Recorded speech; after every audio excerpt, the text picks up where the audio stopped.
ವೇದಾಂತ್, ಅಮೂಲ್ಯನ resignation accept ಮಾಡಿಬಿಟ್ರಾ? Oh, thank you so much Sarthak. Thank you so much for reminding me. ಮರ್ತೇ ಹೋಗಿದ್ದ ನಾನು. ಇವ್ನ ವಾಯ್ಸ್ ಕೇಳಿದ್ರೆ ಮೈಯೆಲ್ಲ ಉರಿಯುತ್ತೆ. ಅಲ್ಲ, ಸೈನ್ ಮಾಡೋಕ್ಕೂ ಮುಂಚೆ ಸ್ವಲ್ಪ ಯೋಚನೆ ಮಾಡಿ ವೇದಾಂತ್.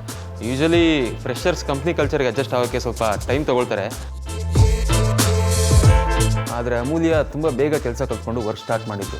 ಸಾಲದಕ್ಕೆ ಅವಳ ಅಕ್ಕನ ಎಂಗೇಜ್ಮೆಂಟ್ ಏನೋ ಆಫೀಸ್ಗೆ ಬಂದಿದ್ದಾಳೆ. And more over nobody in the office had any problem with her. ರಿಕಾಂತ ಪೆನ್ ಕೊಡ್ರಿ. ನೋಡಿ ಸಾರ್ಥಕ್, ನಿಮ್ಮ ತಂಗಿ ರೆಸಿಗ್ನೇಷನ್ ಲೆಟರ್ ಕೊಡೋದಕ್ಕೂ ಮುಂಚೆ ಇದನ್ನು ಯೋಚನೆ ಮಾಡಬೇಕಿತ್ತು. ಈಗ ನೀವೊಂದು ಮಾತಾಡಿದ್ರೆ ಹೇಗೆ ಹೇಳಿ?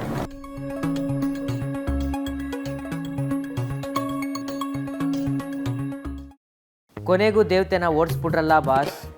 ಮತ್ತೆ ನಮ್ಮ ಆಫೀಸು ಜೆಂಟ್ಸ್ ಹಾಸ್ಟ್ಲೇ ಆಗೋಯ್ತು.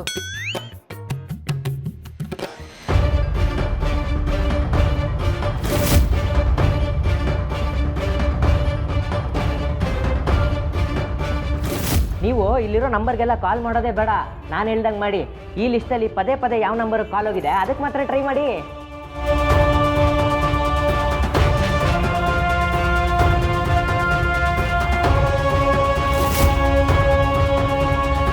ನನ್ನ ವಿಕ್ರಾಂತ್ ಕಾಲೇಜ್ ಚೆಕ್ ಮಾಡಬೇಕಾದ್ರೆ ಈ ನಂಬರ್ ಕೂಡ ಇತ್ತಲ್ಲ, ಅದರಲ್ಲೂ ತುಂಬ ಸಲ ನಂಬರ್ ಡಯಲ್ ಆಗಿದೆ.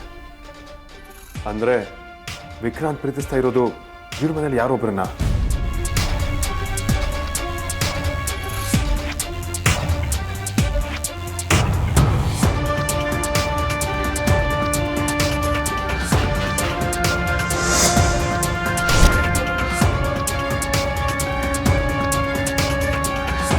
ಯಾಕೆ ವೇದಾಂತ್, ಏನಾಯಿತು? ಬಾಸ್ ಬಾಸ್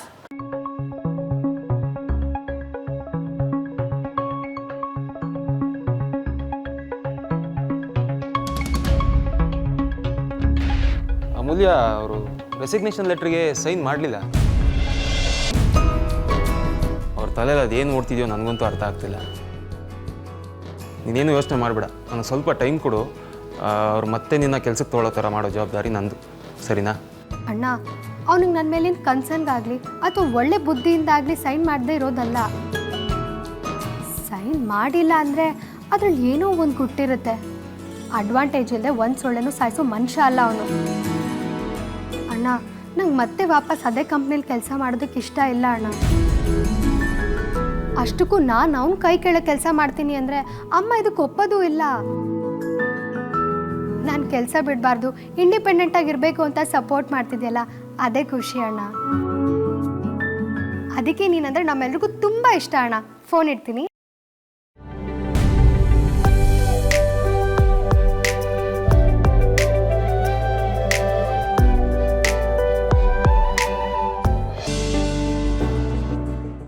ಅವರೆಲ್ಲ ಹೋದ್ರು, ಹೊರಗೆ ಬನ್ನಿ.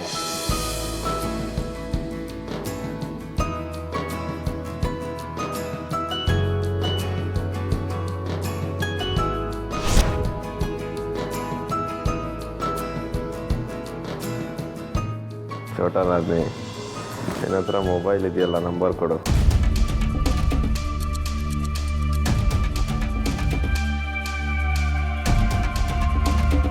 ನೀನು ನಂಬರ್ ಕೊಟ್ಟಿಲ್ಲ ಅಂದರೆ ಪದೇ ಪದೇ ಲ್ಯಾಂಡ್ಲೈನ್ಗೆ ಕಾಲ್ ಮಾಡ್ತಾ ಇರ್ತೀನಿ.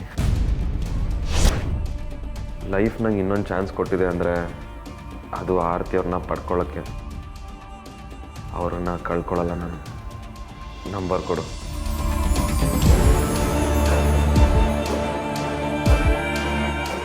80 ಒಂದು ನಿಮಿಷ.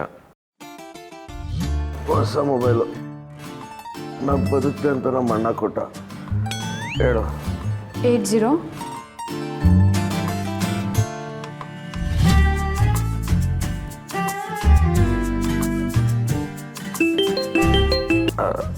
ನಂದೇ ನಂಬರು.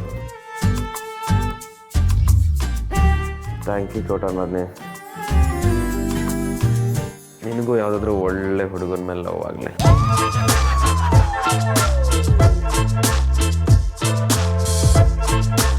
ಬಾರೆ ಹೋಗೋಣ.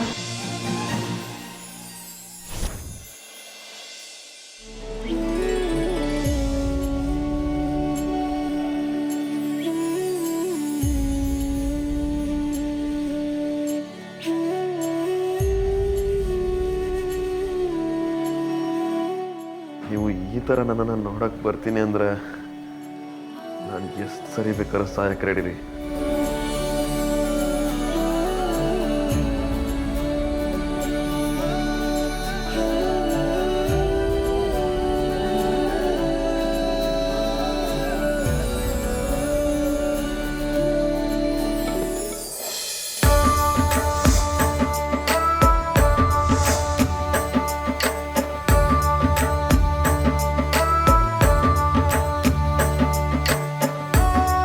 ಯಾರಿಗೂ ಹಸುವಾಗಿಲ್ವಾ? ಆರ್ತಿ, ಅಮ್ಮು, ಅದಿತಿ, ಅಂಜು, ಬೇಗ ಬನ್ರೋ. ಏನಿದು ಪ್ರೀ, ಏನು ವಿಶೇಷ? ಇಷ್ಟೆಲ್ಲ ರೆಡಿ ಮಾಡ್ಕೊಂಡಿರೋದು ನೋಡಿದ್ರೆ ಬೆಳ್ದಂಗ್ಳು ಊಟಕ್ಕೆ ರೆಡಿ ಮಾಡ್ತಾ ಇರೋ ಆಗಿದೆ. ಏನು ಸಮಾಚಾರ? ರೀ, ಈ ಮದುವೆ ಓಡಾಟ ಅಂತ ಶುರು ಆಗಿಬಿಟ್ರೆ ಎಲ್ಲರೂ ಒಟ್ಟಿಗೆ ಕೂತ್ಕೊಂಡು ಊಟ ಮಾಡೋಕ್ಕಾಗತ್ತಾ? ಇವತ್ತು ಹೇಗಿದ್ರು ರಜಾ, ಎಲ್ಲರೂ ಮನೇಲಿದ್ದೀರಾ, ಅದಕ್ಕೆ ಎಲ್ಲ ಅರೇಂಜ್ ಮಾಡಿಬಿಟ್ಟೆ. ಒಳ್ಳೇದಾಯ್ತು ಬಿಡು. ಆಗಾಗಿಂತ ಬದಲಾವಣೆಗಳಿದ್ರೆ ತುಂಬ ಚೆನ್ನಾಗಿರುತ್ತೆ. ಹೌದು ರೀ, ನನಗೂ ಹಾಗೆ ಅನಿಸ್ತು. ಅದು ಯಾಕೋ ಗೊತ್ತಿಲ್ಲಪ್ಪ, ಆರ್ತಿ ನಡುವೆ ಸರಿಯಾಗಿ ಊಟ ತಿಂಡಿನೇ ಮಾಡ್ತಿಲ್ಲ. ನಾವೆಲ್ಲರೂ ಒಟ್ಟಿಗೆ ಕೂತಾಗ ಕಿತ್ತಾಡ್ಕೊಂಡು ನನಗೆ ಬೇಕು ಅಂತೀವಿ ನೋಡಿ, ಆಗ ತಿಂತಾಳೇನೋ ಅಂತ ಒಂದು ಆಸೆ. ಅಪ್ಪ ಅದು ಕೆಲಸದ ವಿಚಾರ. ಅಯ್ಯೋ ಕಂದ, ನನಗೆಲ್ಲ ವಿಷಯ ಗೊತ್ತು. ನಿಮ್ಮಮ್ಮ ಆಗಲೇ ಎಲ್ಲ ಹೇಳಿದಾಳೆ. ನನ್ನ ಬಂಗಾರ ನೀನು, ನಮಗೆ ಮಾತ್ರ ತಲೆ ಕೆಡಿಸ್ಕೋಬೇಡಿ ಅಂತ ಹೇಳಿ ನೀನೇ ಚಿಂತೆ ಮಾಡ್ತಾ ಇದೆಯಲ್ಲ. ಯೋಚನೆ ಮಾಡಬೇಡ ಕಂದ. Wow, amazing! Moon light dinner. ಇವೆಲ್ಲ ಅಮ್ಮಕ್ಕನ ಐಡಿಯಾನೋ ಇಲ್ಲ ಅಮ್ಮನ ಐಡಿಯಾನೋ? ಹಾಕ್ತೀನಿ ನೋಡು, ಲಾಸ್ಟಲ್ಲಿ ಕೈ ಬೀಸ್ಕೊಂಡು ಬಂದು ಯಾರ ಐಡಿಯಾ ಅಂತಾಳೆ. ಇವತ್ತು ನಾನು ಎಲ್ರಿಗೂ ಕೈ ತುತ್ತು ಹಾಕ್ತಾ ಇದ್ದೀನಿ. ಆಹಾ, ಅಪರೂಪಕ್ಕೆ ನಮ್ಮ ಮನೇಲಿ ಅದ್ಭುತಗಳೆಲ್ಲ ನಡೆಯುತ್ತಪ್ಪ. ಎಷ್ಟು ದಿನ ಆಗಿತ್ತು ಕೈ ತುತ್ತು ತಿಂದು. ಇವತ್ತು 2 ಪ್ಲೇಟ್ ಎಕ್ಸ್ಟ್ರಾ ತಿಂದ್ಬಿಡ್ತೀನಿ.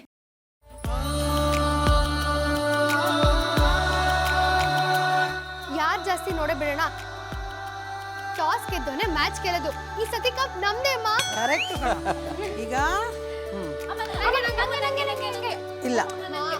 ಇಲ್ಲ ಇವತ್ತು ಯಾರಿಗೆ ಫಸ್ಟು? ಆರ್ತಿಗೆ. ಅದಿತಿ, ತಗೋಬಿಟ್ಟ, ನಿಧಾನಕ್ಕೆ ತಿನ್ನು. ಈ ನಡುವೆ ಸರಿಯಾಗಿ ಊಟ ತಿಂಡಿನೇ ಮಾಡ್ತಿಲ್ಲ ನೀನು. ಇದೇನ್ರಿ ಇದು ಊಟಕ್ಕೆ ಮುಂಚೆ ಸ್ವೀಟು? ಅದೇನೋ ತಗೋಬಿಟ್ಟ. ಅದಕ್ಕೆ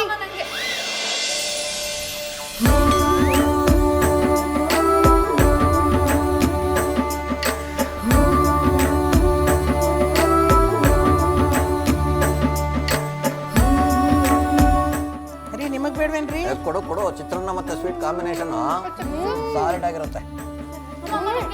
ಇದೆ ಪಾಪ ನೋಡಿದ್ದು ಕೈ ಖಾಲಿಯಾಗಿದೆ. ನಿಧಾನಕ್ಕೆ ತಿನ್ಬಿಟ್ಟ. ಚೆನ್ನಾಗಿದ್ಯಾ?